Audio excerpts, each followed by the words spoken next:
Bom dia, queridos irmãos e irmãs, graça e paz. Estamos começando mais uma manhã nossa de consagração. Muito felizes em poder compartilhar a palavra com os irmãos e chegando quase na conclusão desse nosso estudo da carta aos Romanos, que nós começamos há muitos meses atrás e estamos já no capítulo 14, chegando para o capítulo 15, já terminando a carta. Eu quero agradecer a você que acompanhou esses estudos desde o início.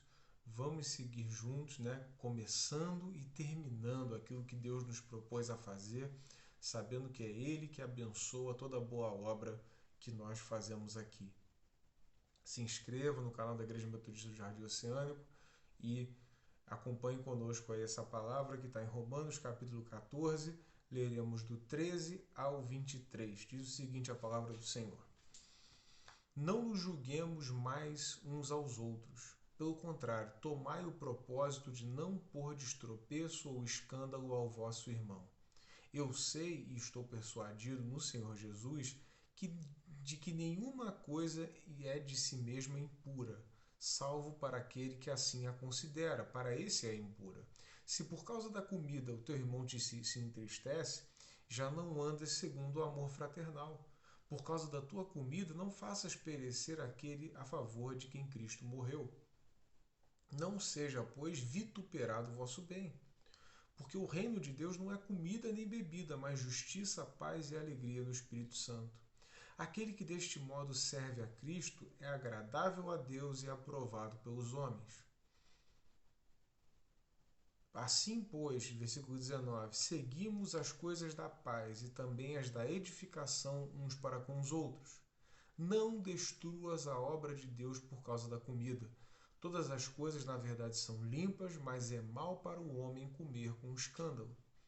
É bom não comer carne, nem beber vinho, nem fazer qualquer outra coisa com que teu irmão venha a tropeçar, ou se ofender, ou se enfraquecer.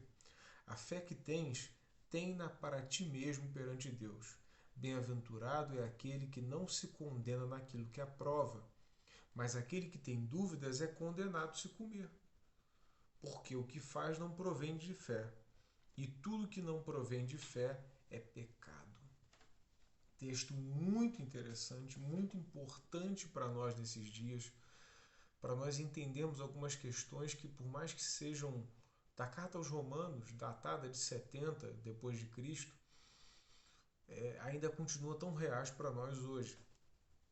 Então nós continuamos a prática, o ensino que Paulo está trazendo sobre a Igreja de Roma, falando sobre tolerância para os fracos na fé, amor fraternal, respeito às diferenças, como nós trabalhamos na semana passada, e aqui ele vai dizer, não nos julguemos mais.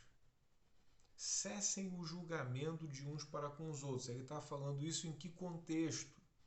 Ele está falando no contexto de nós. Aí ele dá um exemplo. Qual é o contexto que ele está dizendo? Ele dá um exemplo. Ele fala, se por causa da comida o seu irmão se ofende, já não é mais bênção. O que ele está querendo dizer? Não faça nada perto do seu irmão, próximo ao seu irmão, que vá escandalizar a fé dele.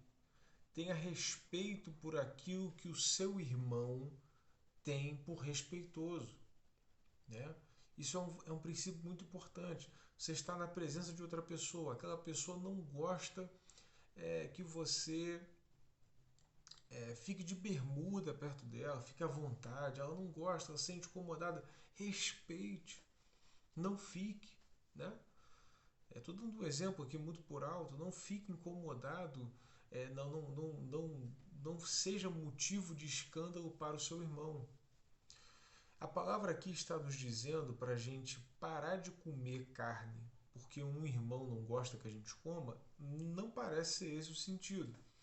O sentido é que Paulo está dando um exemplo para nós de uma coisa que poderia escandalizar o irmão e que nós devemos tomar cuidado. Mas agora a gente poderia falar sobre coisas mais importantes, como o exemplo que eu dei aqui. Se você tem algo na vida de um irmão que para ele é importante, respeite a importância que aquilo tem para aquela pessoa. Existem pessoas que consideram coisas importantes na casa de Deus, no culto, na sua vida pessoal, que para mim talvez não seja importante. Para mim não tem aquela importância toda, mas pelo respeito que eu tenho àquele irmão ou àquela irmã, eu não vou tratar com pouco, fazer pouco caso, como a gente costuma dizer, não vou desrespeitar a maneira como aquele irmão ou aquela irmã vê, enxerga determinada coisa, né? Tem irmãos, por exemplo, que eles gostam de ir para o culto de roupa social. Outros irmãos já pensam, roupa social é um artigo cultural, né? E outras culturas você não usa aquele tipo de roupa, você usa outro tipo de roupa. Aquilo não importa, mas para aquele irmão importa. Então, respeite isso, né? Respeite que o seu irmão tenha uma fé que leve a ele a se vestir socialmente no culto. Né? Outro irmão já pensa diferente. O que é importante é que haja respeito. Esse é um primeiro ponto. O segundo ponto que Paulo coloca aqui está no versículo 21. Ele diz: não faça nada que faça com que o teu irmão tropece. Ou seja, amados, o que isso nos remete? Nos remete ao amor.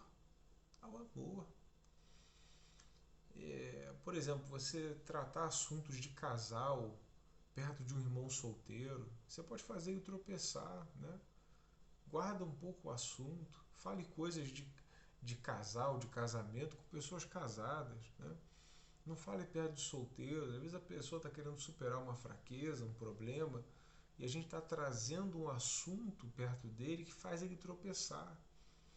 E olha como é que é interessante, irmãos, como é que a palavra ela nos leva para outro patamar. Se a palavra aqui está dizendo que a gente não deve fazer nada que faça o outro irmão tropeçar, e essas coisas não são pecados, né? Paulo não diz que são pecados, são simplesmente coisas que podem fazer o seu irmão tropeçar. Agora, como é que nós saberemos o que faz o nosso irmão tropeçar se nós não estivermos junto dele? E aí a importância da igreja. Às vezes o pessoal pensa assim, para que igreja? Por que eu preciso estar junto? Paulo está pressupondo que os irmãos daquela comunidade de fé estão juntos, estão em comunhão, uns conhecem aos outros, eles se confessam, eles oram uns pelos outros, eles são amigos e por isso eles se conhecem tanto que eles sabem o que faz mal para o outro. E aí uma pergunta que eu faço, será que nós temos nos disposto a conhecer a nossa igreja, os nossos irmãos, a ponto de saber os seus pontos de fraqueza e como que a gente faz, como é que a gente lida com eles de modo a não fazer eles tropeçarem? E aí eu chamo a atenção para esse aspecto da comunhão dos irmãos. Comungar é estar diante da mesa do Senhor, sim, mas é também nos conhecermos e nos darmos a conhecer, porque às vezes tem irmãos que nós queremos até conhecer, mas eles não se dão a conhecer. Às vezes são desconfiados, às vezes sofreram alguma coisa que fizeram com que eles se fechem. Oramos ao Senhor que eles se abram novamente, né? Para que eles possam viver a vida da igreja, não se afastem da comunhão e estejam unidos novamente, não é verdade? Mas isso é o que predispõe esse texto, predispõe que a igreja estaria junta, que os membros se conheceriam. É evidente que nós não vamos abrir a nossa vida toda para todo mundo, mas pelo menos algumas pessoas mais próximas precisam nos conhecer, para que eles possam saber como que eles podem nos ajudar a permanecer de pé na presença de Deus. Como eles podem nos ajudar a estarmos de pé diante das adversidades, para que a gente não tropece. E aí Paulo está dizendo, se eu não conheço meu irmão, eu não tenho como ajudá-lo a não tropeçar. E eu quero fazer um apelo a você, dê-se a conhecer.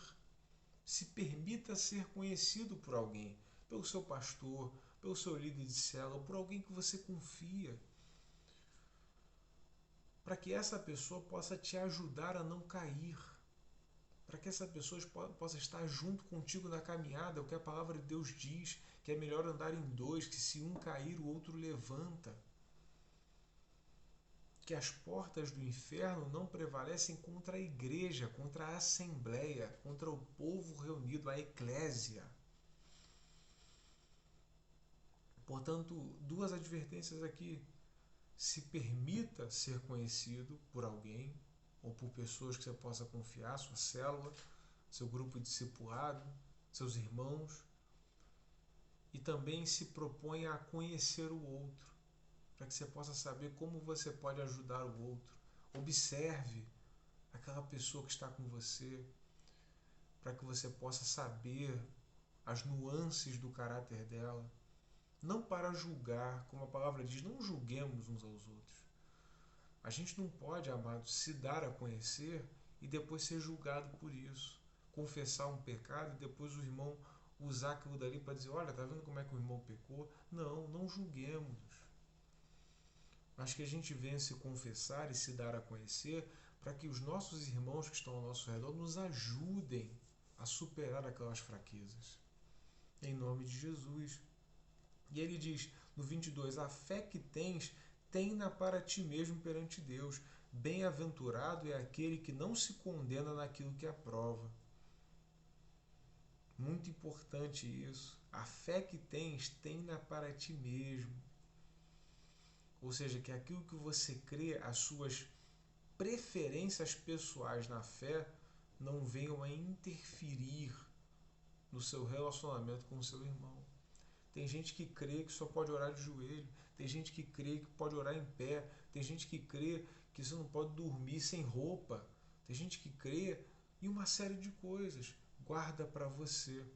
Se não é doutrina para a igreja, guarde para si mesmo. Por quê? Para que você não venha escandalizar ninguém, ninguém venha se sentir mal ao seu redor. E se você condena esse tipo de coisa, que eu disse que pode ser a preferência de outro irmão, guarde para você, para que você não prejudique o bom convívio da Igreja de Cristo. Se trazer esse assunto à tona é algo que vai trazer divisão para a igreja por causa de uma discussão inútil, guarde para você. E ele vai dizer no 23, mas aquele que tem dúvidas é condenado se comer, porque o que faz não provém de fé, e tudo que não provém de fé é pecado. Ou seja, se eu estou fazendo algo, Paulo vai dizer, como comer, que é algo normal, natural, do ser humano, todo mundo come. Mas ele diz, se eu como algo duvidando se Deus está me abençoando, aquilo já não é bênção. Eu estou cometendo pecado. Por quê? Porque eu não estou certo daquilo que eu estou fazendo. Eu não tenho confiança de que Deus abençoa aquilo. Por isso é melhor não fazer. E ele dá uma declaração ímpar. Ele diz, tudo que você fizer que não provém de fé, ou seja, que é feito com dúvida, é um pecado. E aí nós podemos lembrar de Hebreus, quando ele diz, sem fé é impossível agradar a Deus. E a fé é o contrário da dúvida. Fé é certeza. Eu faço porque eu estou certo de que Deus está comigo e que não há nada de errado naquilo. Amados, que essas certezas da palavra de Deus venham a preencher o teu coração e venham a te fazer crescer, assim como estão fazendo também, estão operando para o meu crescimento também, para a glória de Deus. Que Deus te abençoe, compartilhe esse estudo com alguém que possa estar aí perto de você, compartilhe essa palavra, que Deus te abençoe, que você tenha um excelente dia na presença de Deus. Graça e paz.